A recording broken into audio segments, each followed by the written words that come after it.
मोर जय महामाई, मोर जय कंकालिनी।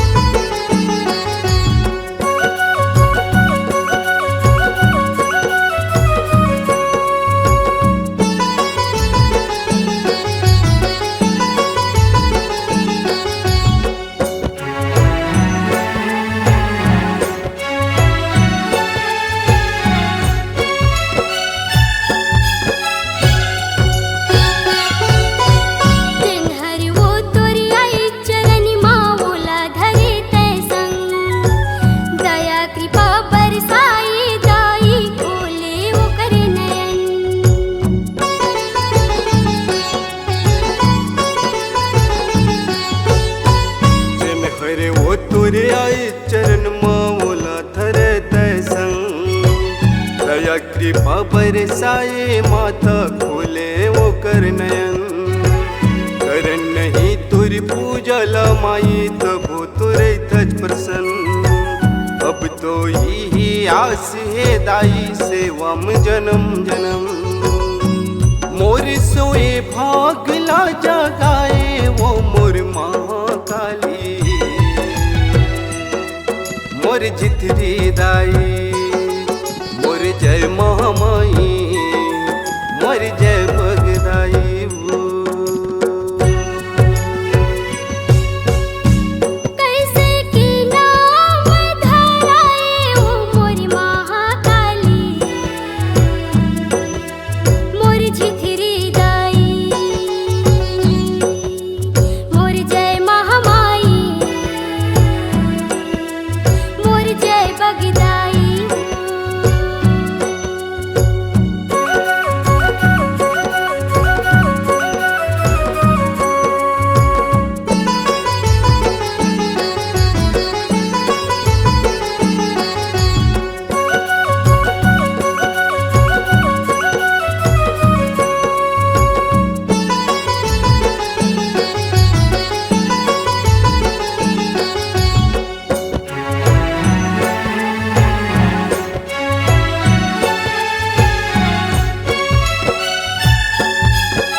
बिराजे महामाया की बहिनी, उर्म खदान मझिथिर दाई बस हवै बगदाई।